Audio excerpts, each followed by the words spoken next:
Welcome everyone to episode 21 of Games with Go, where we will be finishing up our parser. I think I just noticed a typo in the title. We're not fishing. Finishing.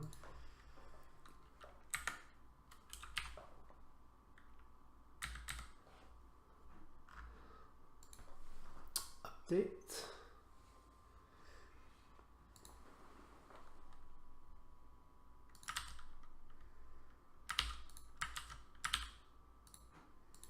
Okay,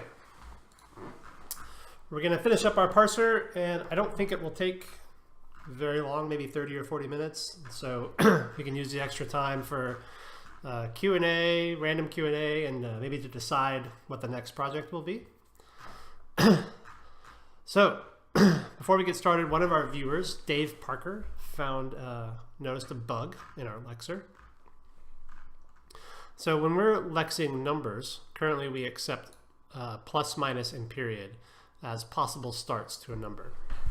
And then we're checking the case where all we got was a minus sign. And if we find that, then we're emitting the operator minus instead of the number minus with nothing after it. But we're not doing that for the plus sign, which means a plus operator would get miscategorized or mistokenized as a constant.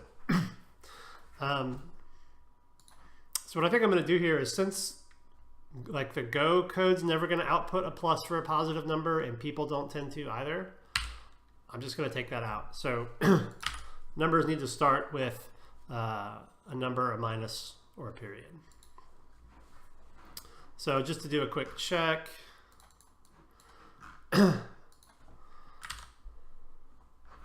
well, we'll check it in a little bit. So there's one other thing I wanted to do. So this is our current format we're using to print out a picture. And it's a little bit irregular in that there's 3 trees separated by new lines. And really what we could do is represent the whole thing as just one tree, right? So instead of this red, green, and blue specification, we could just have something like a picture, and then a picture has 3 arguments or 3 children, and that'll be the equations for red, green, and blue. Or you could interpret these as anything you want. If you want to do a HSL version, you could do that, or HSV version, you could do that. And you could even have pictures that have just one tree if you were doing black and white or something.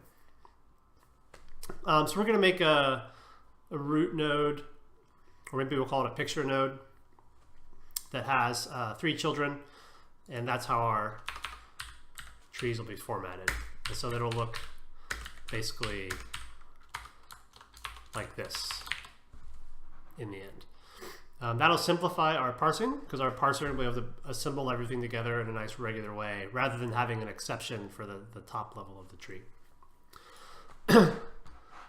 So to do that, we're going to need a new operator type. Let's go to the parser file. Oh no, sorry, APT file, abstract picture tree file. And up near the top, where we're creating our first operations,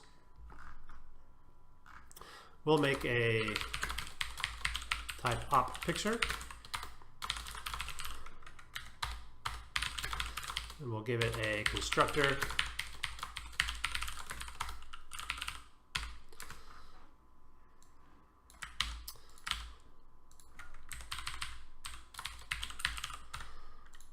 And it's going to have 3 children. And so then we'll need a eval for it.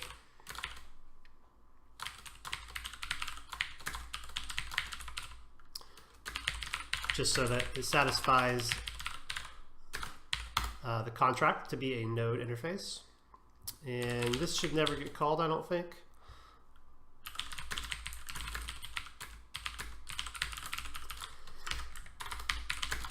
And then we'll need a string, which will get called.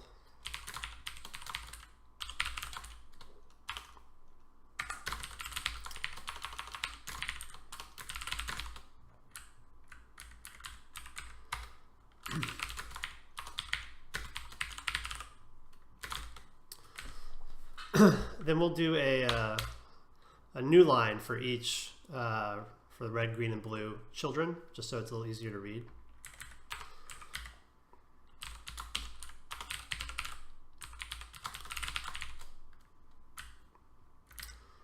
Close the string.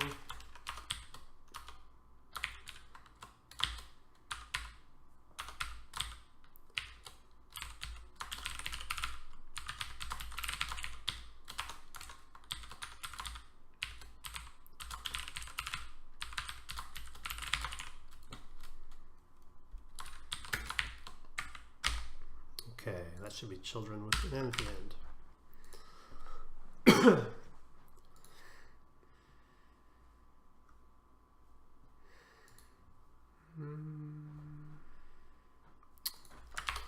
Return.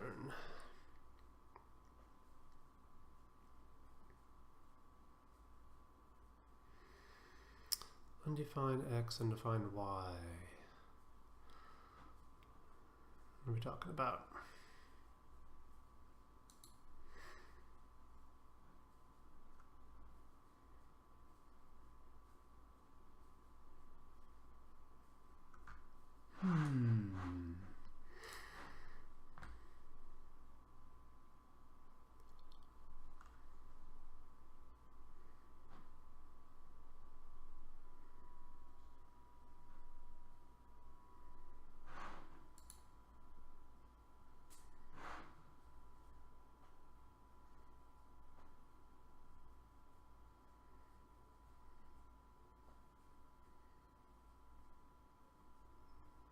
Anyone in chat see it?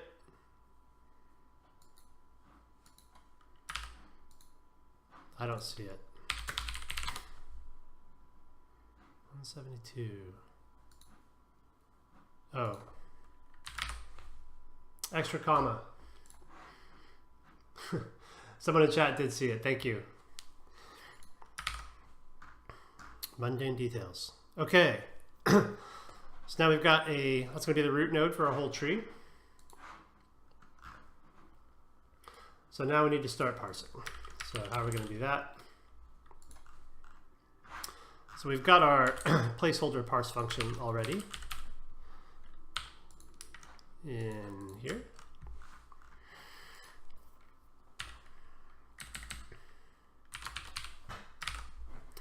And we're already grabbing our tokens, which is what we want to do. So what we want to do depends on what type of token we get. So we have our type field inside of our token with the enum that tells us if it's a paren, close paren, op, or constant.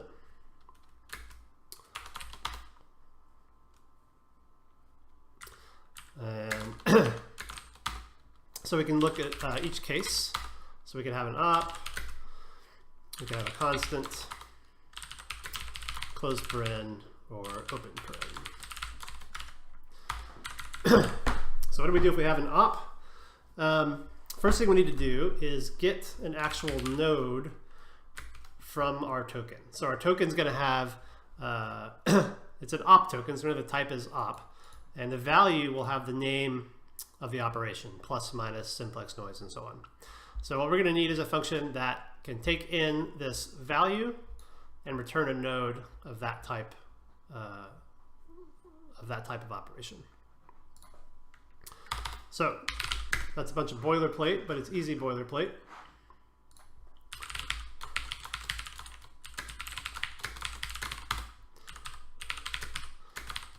So we'll have a function that takes in a string, returns a node, and then just a big switch statement.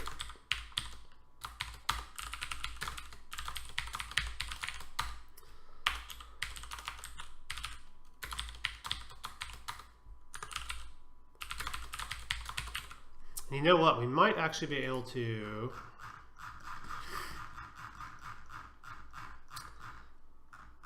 take this function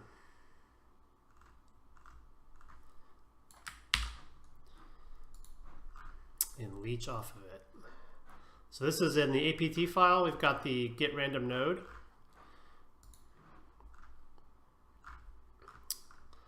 So I think maybe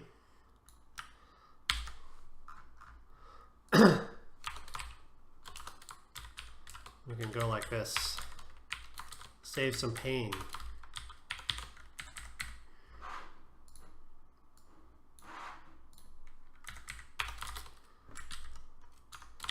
Divide tan 2.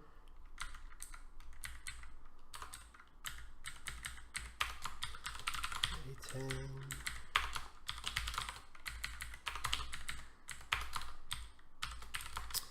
Something to note here is we're being entirely case sensitive.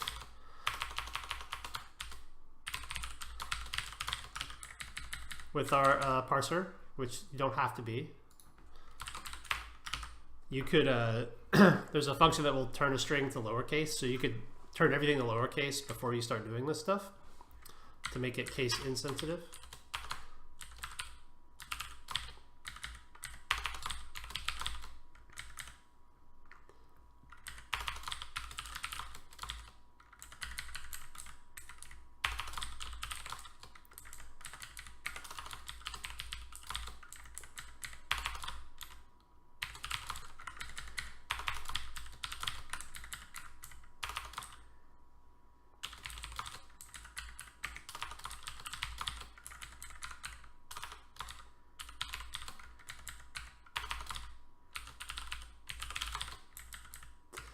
And we got a couple more x.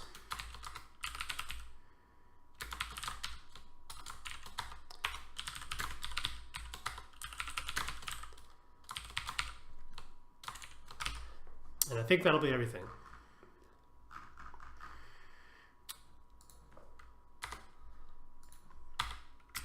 Then we should have a default case. So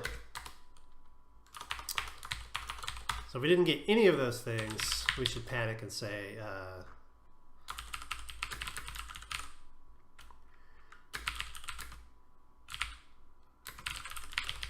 didn't understand it, and we could return that token. So we'll know which one was bogus.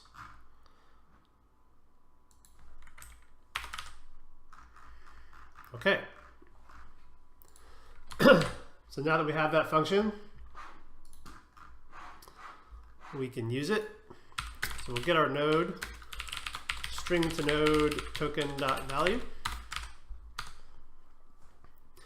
And then we need to set the parent of our node that we've just gotten. So how are we going to do that? What is the parent? Well, let's make our let's make this parsing function recursive, because we're going to end up descending into our tree and setting the parent each time. So each time we do, we'll call parse with the parent. Okay, so that's kind of the magic of recursion sometimes to help you think about hard problems is, you know, where do we get the parent? Well, let's just pretend we already have it, right? And that leads you to then knowing you need to pass it in. And we'll see how it all works in a moment. And then since we have a node, the node already has an array set up of the correct length. So we can iterate over it.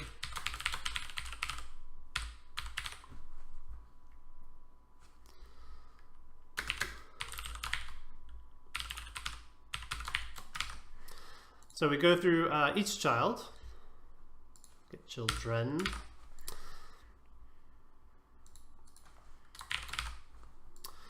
and set it to the parse of the rest of the tokens. And then once we've done that the correct number of times, we can then return that node, which exits this infinite loop. Right? So then in the case of constants,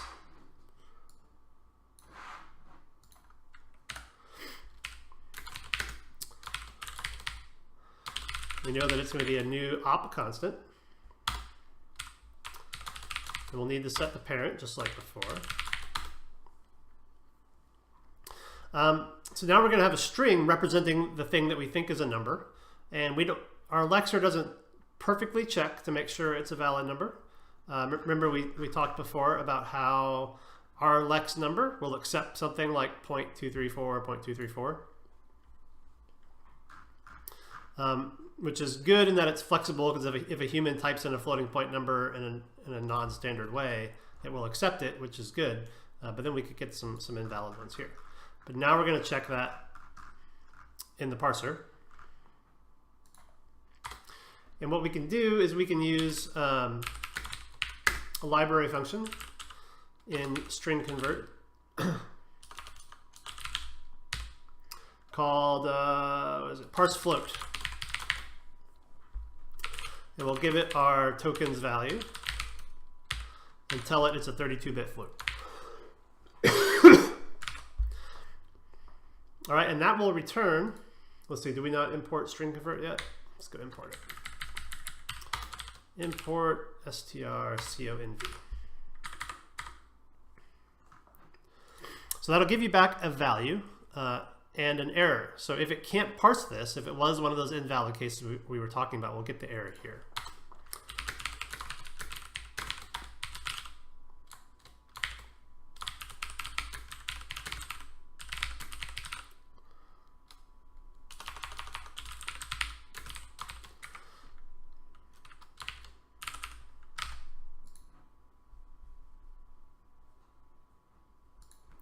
Can't do that. We do this.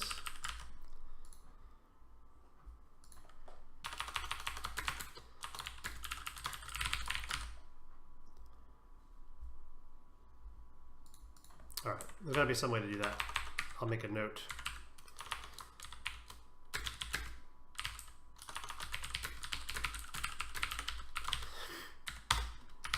All right.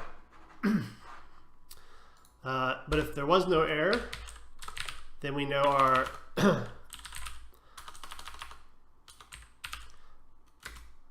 value in the op constant node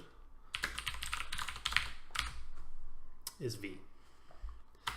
And then we can return that immediately. We don't have to do any recursion because constants are always leaves in the tree. It means you're at the bottom of the tree. Okay, now interesting thing here is close parens and open parens. We actually don't even need them. We don't even need to know about them. We could have, in fact, in our tokenizer, we could just ignore them. Like here we could call L ignore and just ignore it.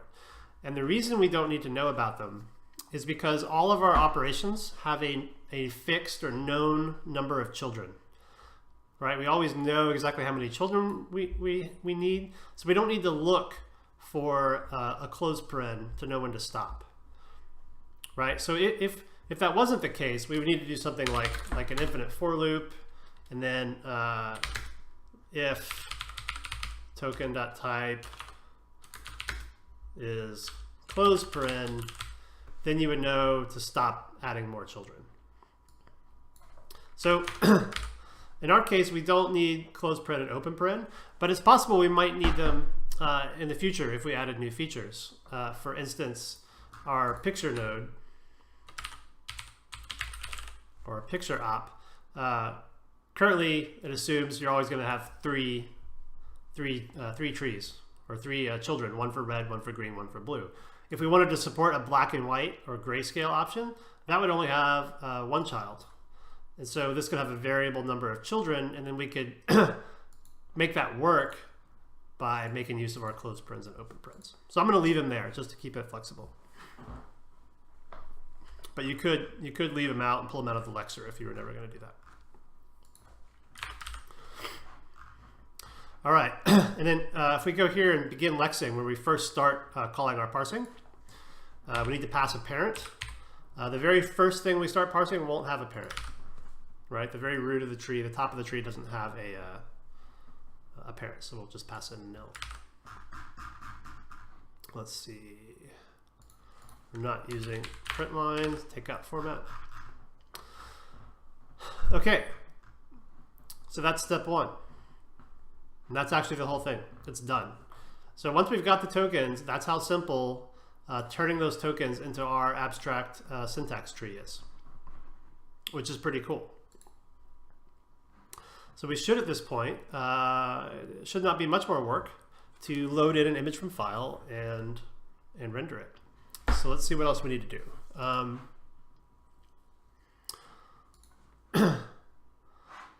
Let's see what we got here. Oh, actually, I wanted to talk a little bit about kind of how this works.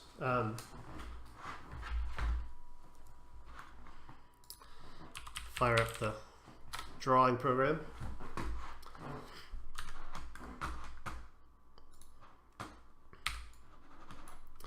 Okay, so what's kind of cool about this is it's got a little bit of parallelism built in, because our tokenizer starts creating tokens, starts making a list of tokens, it's building them up. And the regular way you might do this is you would build up the whole list, and then once it was done, right, then you would start parsing. Right, so this would run, and then this would run. But we actually have the tokenizer and parser running in separate threads, because we're using a Go routine approach. And so as soon as we have one token, the parsing can begin. So they're running in parallel, which is kind of cool. You get to use at least 2 cores sort of for free in this design, even though it's a really simple design.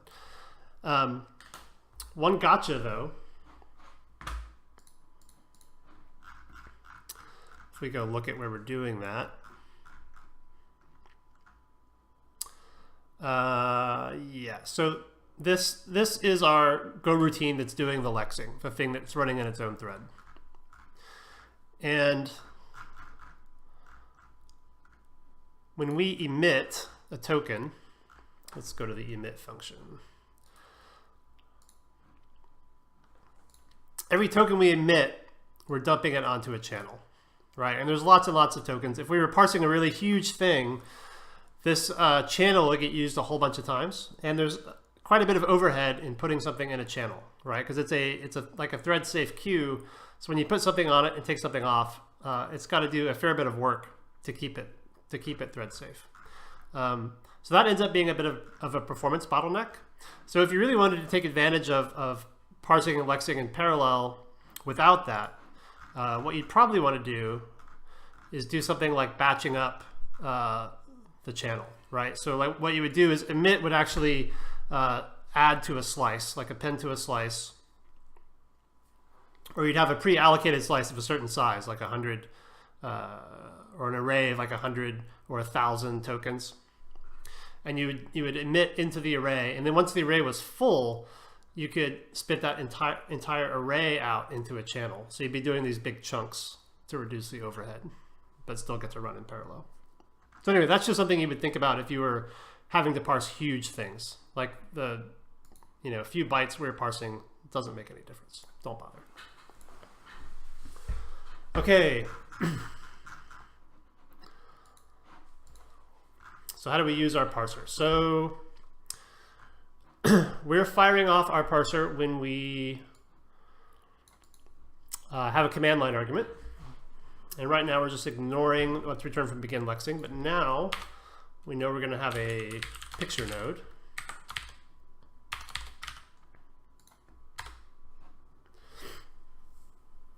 And we can use that to make our picture struct. So we'll say P is equal to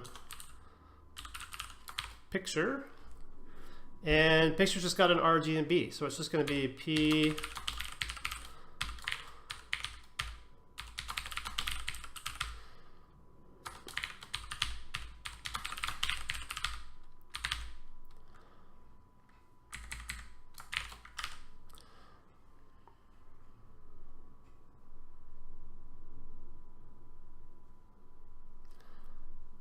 oh, this is picture node.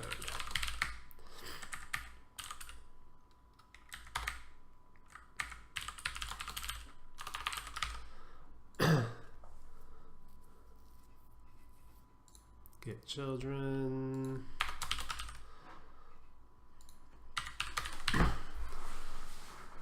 Okay, and then all we need to do is then render that picture. And I guess one quick way we could do that is we could say,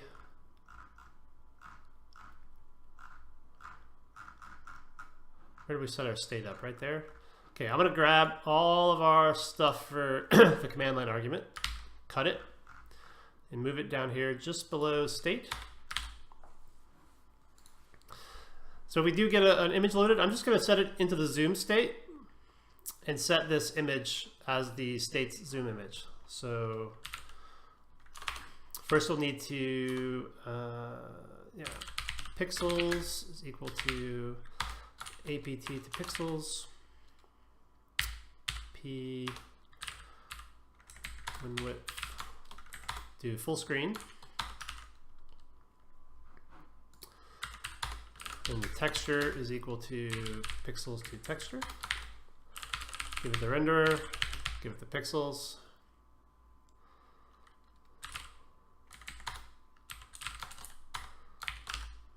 Width and height. And then we'll say state.zoom equals true. State.zoom image equals the texture. State.zoom tree equals P. All right, let's give it a try. So we still have our, we need to do a new picture tree because we've changed our format. So let's delete 1 and 2.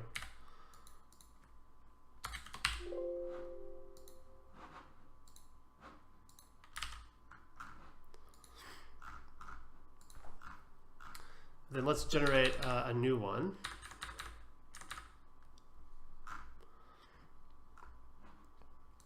We're going to change how we print them out. This now will now be picture.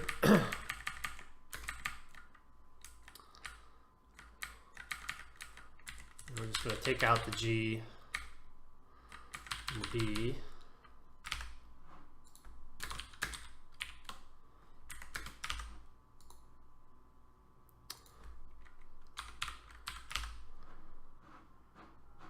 All right, let's give it a try. Let's go find a picture we like and save it so we can try loading it.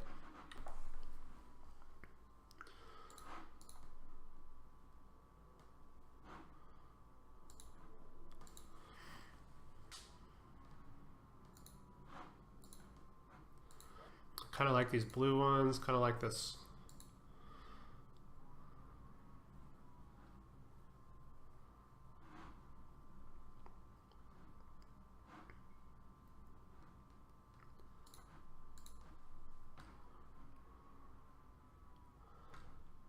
All right, this looks pretty cool. I like these swirls.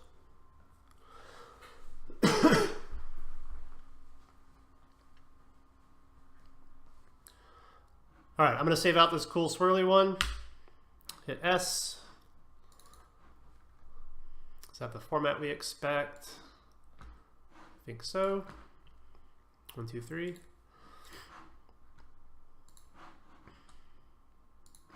All right, let's try loading it up.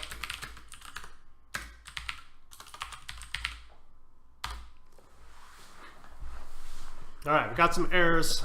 That's expected on the first try. Error in parser token not understood picture. Okay, we didn't put the new picture node in our string to node. So let's go do that. So that's a good reason to have good error messages because it'll help you debug your own code a lot. Picture.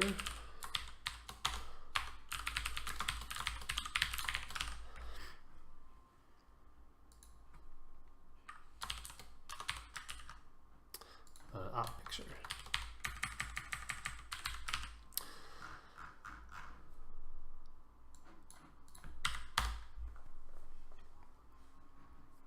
All right. Log 2. Okay, so I was expecting it to just be log, but it's log 2. Fix that.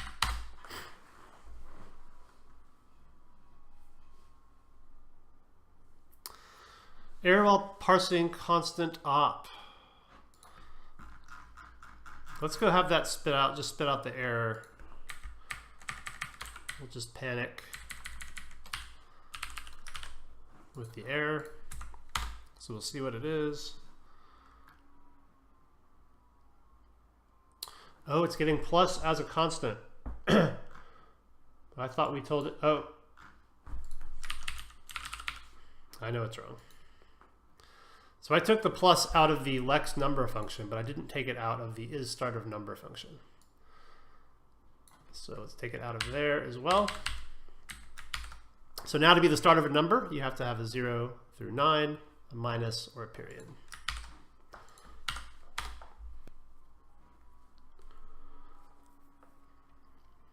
And there we go.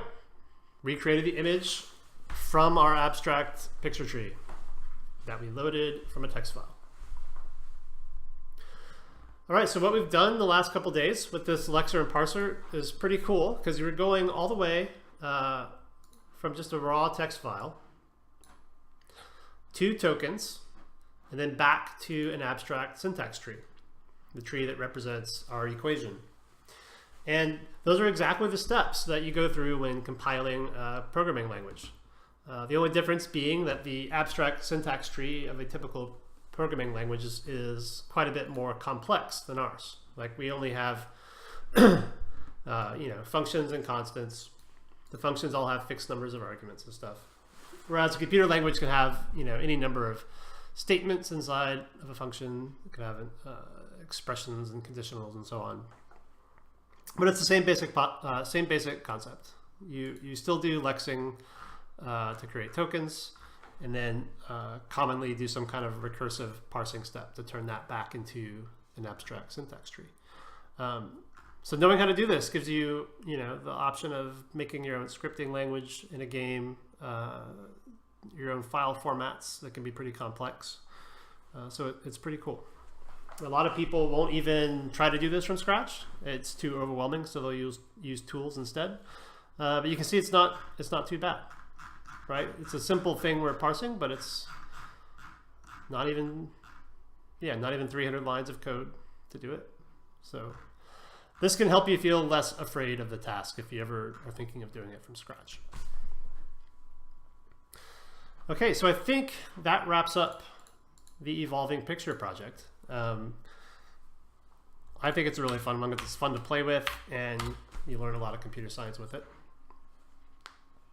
And we're done early, which I expected. So I thought I would just do like a random Q&A. So if anyone on stream had questions or comments or suggestions, or if you had ideas about what to do next on the stream, all of the people who have replied so far have said that they'd like to do a top-down RPG as the next project. And doing that, we can learn some things like A-star search and other graph searching algorithms, and do stuff that's more game-like instead of just kind of the image processing kind of things we've been doing lately. So if there's any questions, fire away on chat. I might evolve some images for a couple minutes. And also here in a minute, I might go ahead and upgrade to the new version of the Go compiler that just came out this week. We'll upgrade that, and maybe update the SDL2 bindings and see if anything breaks.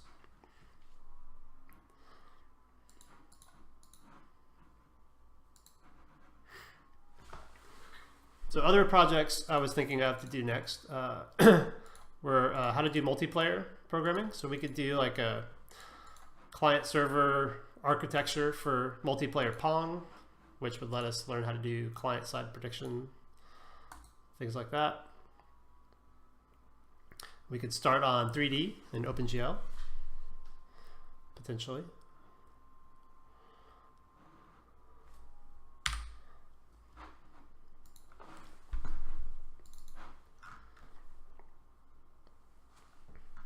Now, something else cool we can do now that we have the ability to load in these files is you can edit these pictures by hand. So like currently the red is dictated by this fractal Brownian motion function. So we could pull that out and like just make it 1, for instance. So if we load it,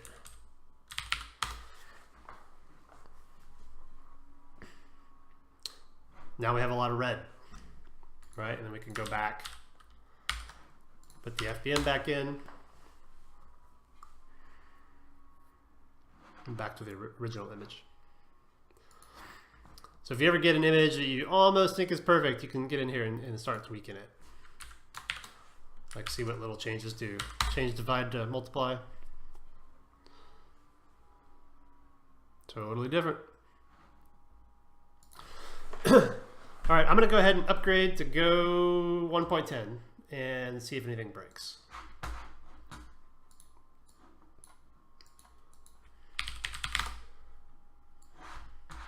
Probably won't.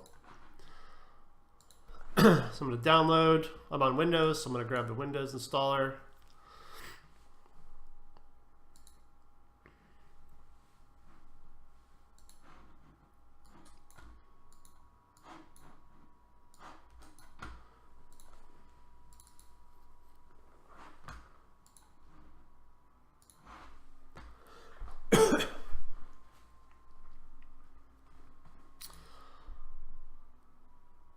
I'm going to close all the Visual Studio stuff in case that interferes with the uninstall process. Okay, yes. So the installer on Windows will uninstall the previous one automatically.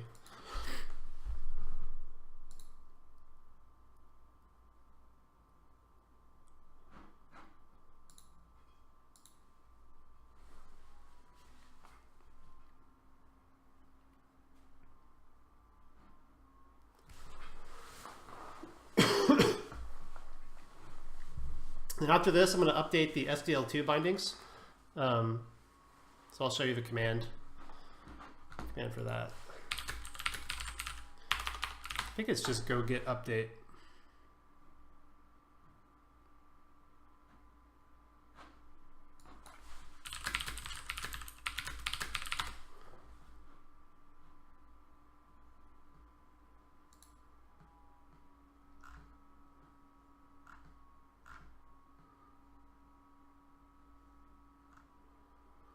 Maybe it's -u.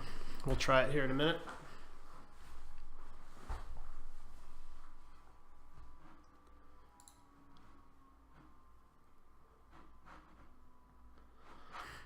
Okay, so we may have the new version of Go installed now.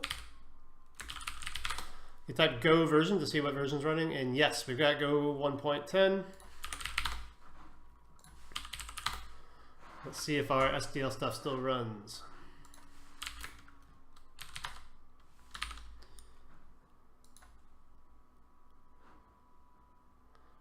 Okay, so VS Code's warning me, the Go plugin's warning me that the Go version is different than before and Go tools may need recompiling. So let's say yes. We will update everything.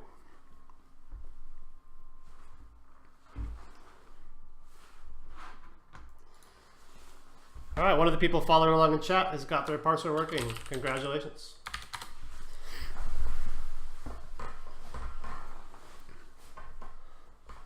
Now you can make your own Lisp. Any day now.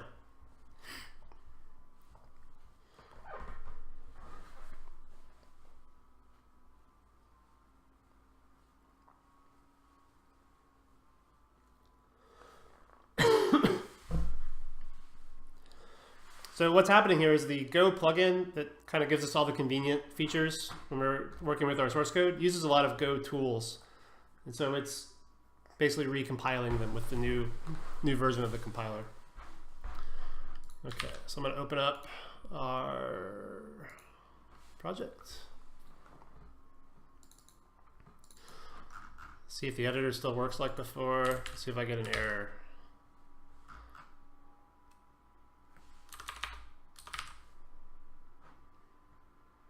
I think I might need to restart.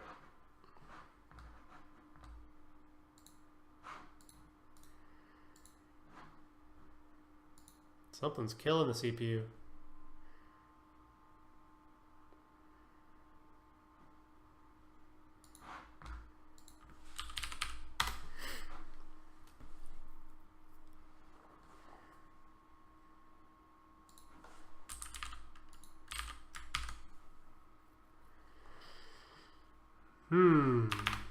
Go plugin doesn't seem too happy.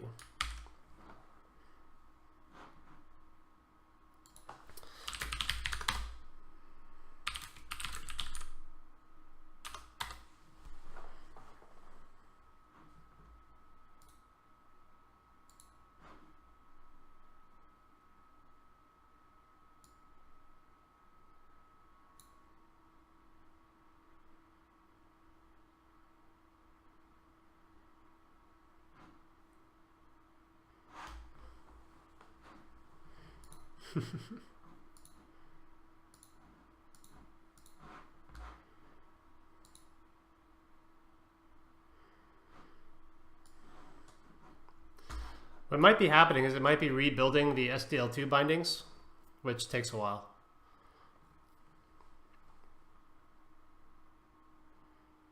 Seems to be calming down. There we go. Let's just see a second. Yeah, so the first time we ran it with the new compiler, it has to recompile the SDL2 bindings, and that just is a lot of work. So it looks like it's fine. Okay, but now we'd like to update the SDL2 bindings just to make sure there's no new stuff. So something to keep in mind about the way Go packages work is there's not really a package manager built in. When you do Go Git, it's just getting stuff from GitHub, right? So if, for instance, if the person managing these SDL2 bindings for Go decided to just delete this GitHub account, you wouldn't be able to go get it anymore. So if you're working on something important, you might want to fork this and have it refer to your own GitHub account, or find some other way to have your own copy of it. And there's a tool called dep. This is beginning to be, this potentially may end up being the standard tool Go programmers use to manage dependencies, and it helps with some of these problems. You know, when you're working on toy projects like we are, this is fine. But if you start working on a real, you know, something you might ship, look into Go dep and how to manage packages in a safer way.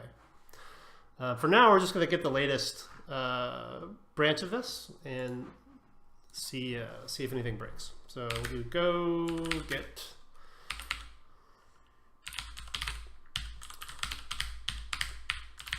Oh.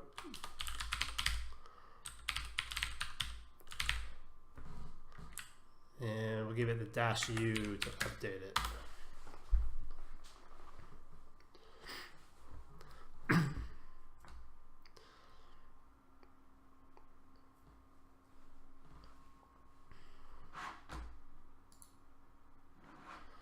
There has been at least one update since the stream started.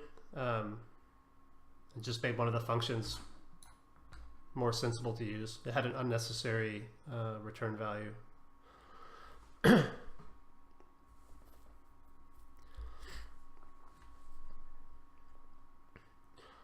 So this is also taking a long time again because it's I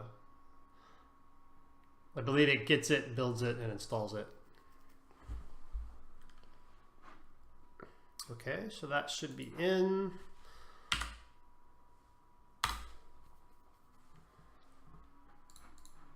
Everything still seems fine, so no breaking changes for us. Just gonna do a Go build.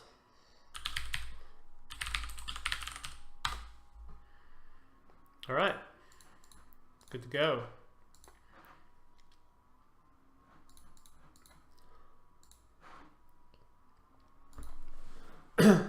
One thing to note is if you want to send this to a friend,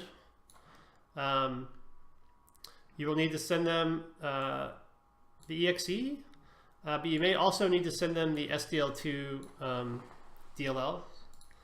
And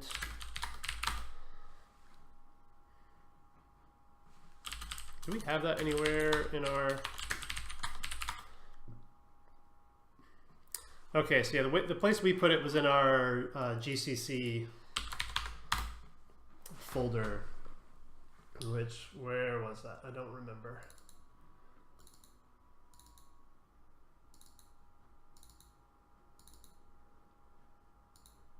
Ooh, it's so buried.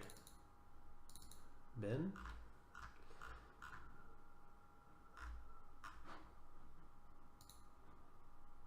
Include?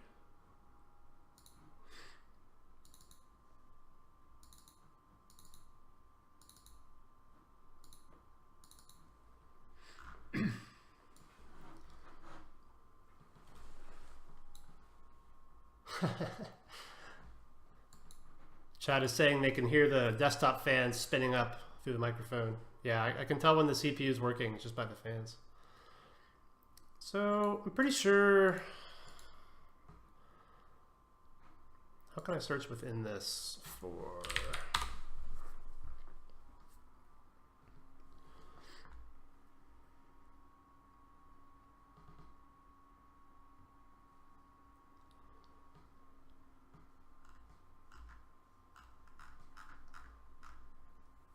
There we go.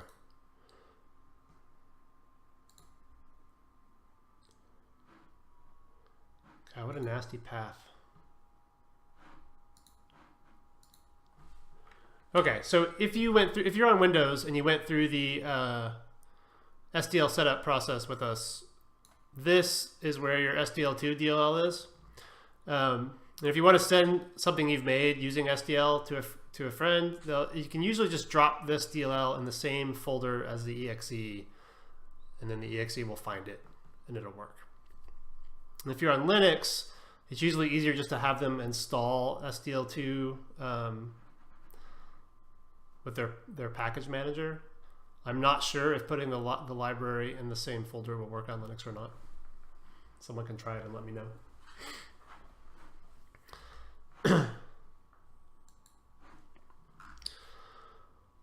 All right, that's it for tonight. So if there's no questions, I will end the stream. And it sounds like so far all the votes are for RPG next time. So I think the next thing will be we'll do a top-down 2D RPG. And it'll be something, I'm picturing something like a dungeon crawler. Like if you've ever played Pixel Dungeon on a phone or tablet, something like that. Or kind of like NetHack, but with graphics. Although I don't think we're going to do a procedurally generated one, because we've kind of done a lot of procedural generation already. So we'll actually do something where you can handcraft levels yourself, which will be different. All right. Good night, everyone. See you next episode.